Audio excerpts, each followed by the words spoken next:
Revision का सही तरीका क्या है मैं आपको बताऊंगा थोड़ी सी एक शॉर्ट वीडियो में। और ये आपको पता होना चाहिए, बहुत सारे बच्चों को ये भ्रम रहता है कि हम रिवीजन कैसे करें, पढ़ाई कैसे करें। तो मैं छोटी सी चीज़ और बहुत बड़ी चीज़ है जो आपके बीच में लेकर आया हूँ। ये माइंड में रखना है कि रिवीजन कैसे करना है। तो रिवीजन के लिए सबसे बढ़िया जो तरीका होता है, बच्चे देखिए, बहुत सारे बच्चों को पता ही नहीं होता है कि रिवीजन करना है कि नहीं करना है। वो क्या करते हैं कि शुरू से पढ़ते चले जाते हैं, सिलेबस को कंप्लीट करते चले जाते हैं, कंप्लीट करते चले जाते हैं, कंप्लीट करते चले जाते हैं, सिलेबस पूरा भी कर लेते हैं। लेकिन जब एग्जाम में बैठ करके क्वेश्चन को सॉल्व करना स्टार्ट करते हैं तो वहाँ पे लगता है कि यार पढ़ा तो है लेकिन कॉन्फिडेंस उस पर नहीं है, मैं श्योर नहीं हूँ कि आंसर कौन सा होना चाहिए। ऐसे हालात से निपटने के लिए, ऐसे हालात पे आपको कंट्रोल करने के लिए, हावी होने के लिए आपको अपने आप को थोड़ा सा रिवीजन में लाना पड़ेगा। और रिवीजन के बगैर कोई भी एग्जाम निकाल पाना संभव नहीं है। अगर आप पढ़ते हैं, पढ़ाई कर रहे हैं, अच्छे कॉम्पिटिटर हैं, तो दिमाग में रखिएगा कि मैथमेटिक्स है, रीजनिंग है, जीएस है और इंग्लिश कॉम्प्रिहेंशन, इन चारों सब्जेक्ट को आपको बेहतरीन तरीके से रिवीजन के लिए टाइम देना पड़ेगा। अगर आप रिवीजन के लिए टाइम नहीं दे पाते हैं तो ये समझिएगा कि सिलेक्शन से बहुत दूर जा रहे हैं। आखिर रिवीजन क्या होता है, रिवीजन करते कैसे हैं? आप लोग आगे पढ़ते जाते हैं बट रिवीजन कैसे करना है?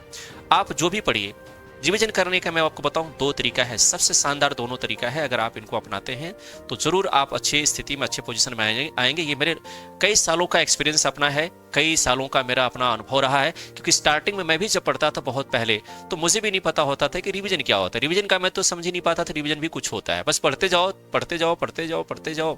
हम पढ़ाई कर रहे हैं 8 घंटे 10 घंटे तो हम पढ़ रहे हैं भैया, कहीं ना कहीं टाइम लग जाता है भैया। इसमें ऐसे हालात से आपको प्रॉब्लम आने लगेगी, टाइम टेकिंग हो जाएगा और परीक्षा देंगे और आपको समझ में नहीं आएगा कि हमारी मिस्टेक कहाँ है।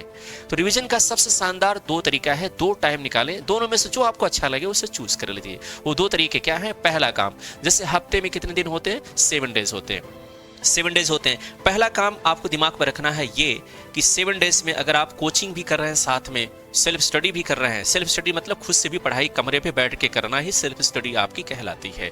तो सेल्फ स्टडी आपको 8 घंटे मान के चलिए कि करना ही है, 8 घंटे। अगर आप रिवीजन की बात हम करते हैं तो सेल्फ स्टडी आप कर रहे हो तो डेली आपको 2 आवर्स, पहला तरीका यह है कि रोजाना डेली आपको कितने घंटे क्या करना है? 2 आवर्स फॉर रिवीजन। 2 घंटे आपको रिवीजन के लिए उठाना है, 2 घंटे आप रिवीजन के लिए उठाइए डेली, ठीक है भाई। अब इसमें 2 घंटे में क्या करना है? जैसे 2 घंटे रिवीजन कैसे करना है? जैसे 7 दिन हम पढ़ रहे हैं तो 6 घंटे हमसे पढ़े, लेकिन 2 घंटे हम जो है रिवीजन, एक टाइम फिक्स कर लेना चाहिए कि इस टाइम से इस टाइम तक, इस 2 घंटे के बीच में हम रिवीजन करेंगे तो करेंगे, छोड़ेंगे नहीं, ठीक है भाई। अब इसमें अगर आप 2 घंटे रिवीजन करते हैं तो ये उठाइए कि आज और कल 2 दिन हम मैथ को रिवीजन करेंगे, जो पीछे का पढ़ा हुआ जितना हमने है, आज 2 घंटे और कल भी 2 घंटे हम क्या करेंगे? रिवीजन करेंगे। फिर अगले दिन 2 घंटे 2 दिन तक हम क्या करेंगे? जीएस जो पीछे के पढ़े हैं वो रिवीजन करेंगे। फिर अगले दिन 2 घंटे 2 दिन तक, है ना, 2 घंटे 2 दिन तक हम क्या करेंगे? रीजनिंग को जो पढ़े थे उसका रिवीजन करेंगे। फिर आगे 2 दिन तक 2 घंटे हम इंग्लिश में जितना पढ़े हैं उसका रिवीजन करेंगे। बात पक्की समझ में आ रही है? क्लियर?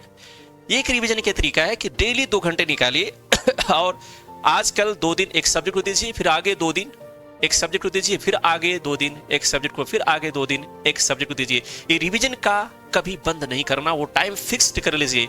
पूरे महीने, पूरे 6 7 8 महीने जब तक आप तैयारी कर रहे हैं उसके लिए टाइम दीजिए। एक तरीका रिवीजन का ये होता है, इसको ड्रॉप नहीं करना है। अगर ये नहीं करना चाहते, ये आपको पसंद नहीं आया, तो एक दूसरा भी तरीका आपके लिए रिवीजन का है कि आप रोज पढ़िए, 6 घंटे 8 घंटे सेल्फ स्टडी कर रहे हो, ठीक है, अच्छी बात है, कर रहे हैं, लेकिन हफ्ते में 7 दिन में आप माइंड में रखिए कि 2 डेज आप फॉर रिवीजन के लिए निकाल लीजिए, ठीक है, रिवीजन के लिए। दिमाग में रखिए, रिवीजन कहेंगे सर हम तो इससे बहुत टाइम लगेगा आगे बढ़ने। भैया आगे बढ़ के क्या करोगे जब आपका तैयारी ही नहीं है? प्रिपरेशन कर रहे हो ना आप, तैयारी कर रहे हो, आपने तैयारी कैसे की जाती है वो तरीका आपको रिवीजन के द्वारा ही सीखना है। तो 2 दिन क्या करिए आप, 5 दिन, 7 दिन हफ्ते में 5 दिन आप क्या करिए? मत रिवीजन करिए, कोई बात नहीं, लेकिन जो 2 दिन ऐसा दिन निकाले जैसे सैटरडे और संडे अगर आपको मिले फुल टाइम। संडे में क्यों ले लिया रिवीजन में? संडे से ले रहा हूं कि अक्सर क्या होता है संडे को कोचिंग क्लासेस बंद होते हैं आपके, तो आप फ्री होते हैं कोचिंग क्लासेस के 4 घंटे 5 घंटे 6 घंटे 4 घंटे 3 घंटे जो भी टाइम दे रहे होते हैं वो टाइम भी आपको रिवीजन के लिए मिल जाएगा। पसंद आ रही है? तो सैटरडे और संडे 2 दिन ऐसा निकाल लीजिए कि हमको सैटरडे संडे कुछ भी एक्स्ट्रा नहीं पढ़ना है, हमें आगे नहीं बढ़ना है। हमें क्या करना है कि जो मैंने मैथ, इंग्लिश, रीजनिंग, जीएस जो पढ़ा है हफ्ते में 5 दिन, उन 5 दिन के पढ़े हुए को हमें 2 दिन में रिवाइज करना है। और सैटरडे को अगर आप पढ़ रहे हैं तो सैटरडे को माइंड में रख लीजिए कि हमको 10 घंटा आज रिवीजन ही करना है। तो 10 घंटा में क्या करना है, 10 से 12 घंटे में रिवीजन ही करना है, क्योंकि आप 6 घंटे आप सेल्फ स्टडी कर रहे थे भाई, 4-5-6 घंटे आप कोचिंग कर रहे थे, कुल मिला के कितना आपका हो गया। ठीक है, आपको 10 घंटे रिवीजन शनिवार को मिलेगा, तो 5-6 घंटे शनिवार को रिवीजन के लिए 7 घंटे मिल जाएंगे। 7 घंटे शनिवार को रिवीजन करिए और 4-4 घंटे में बांट लीजिए। 4 घंटे में एक सब्जेक्ट को रिवीजन करिए और 4 घंटे में एक सब्जेक्ट को रिवीजन करिए। फिर संडे को 2 सब्जेक्ट बचे रहेंगे, उनको फुल टाइम दीजिएगा रिवीजन के लिए। इसके बाद टाइम 2-3-4 घंटे अगर बचता है उसमें, तो जो सब्जेक्ट लगता है कि इसमें हमें और रिवीजन का टाइम देना है तो दीजिए। तो 2 तरीका आपके लिए है, ये जरूर करिए।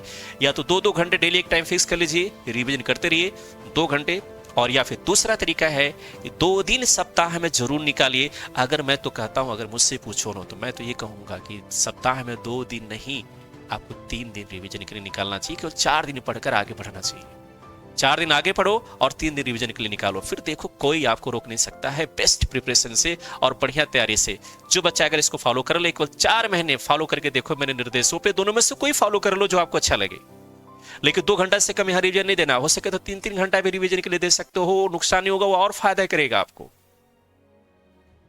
ठीक है भाई, ये 3 घंटा भी दे सकते हो और अच्छा रहेगा आपके लिए, 3 घंटा दो आप।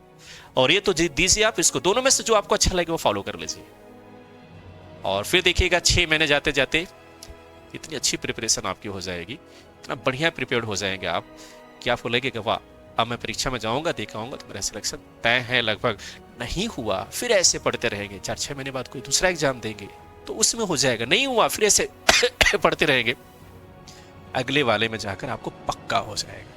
लेकिन कंटिन्यू रखना, कंसिस्टेंसी इसमें होनी चाहिए, निरंतरता होनी चाहिए। नहीं कि अब इस हफ्ते हम रिवीजन नहीं करेंगे, अगले हफ्ते कर लेंगे ना। हमने कहा 3 दिन रिवीजन के लिए पूरा निकालिए तो ज़्यादा अच्छा होगा, 4 दिन को एक्स्ट्रा पढ़िए, बेस्ट तरीका है। नहीं हो पाता है 5 दिन आपको आगे पढ़ना है, पढ़िए 2 डेज आप निकाल लीजिए रिवीजन के लिए। बेहतरीन तैयारी के लिए ये जरूरी है आप सभी के लिए। ठीक है, आज भी जैसे आपकी इच्छा है, इसके बाद आप करते हैं या नहीं करते हैं वो डिपेंड आप पे करता है, या आप करें या न करें वो आप पे ही डिपेंड करेगा। मेरा काम है बताना, और ये बेहतरीन तरीका है, इसको फॉलो कर लीजिए। ठीक है, थैंक यू आप सभी।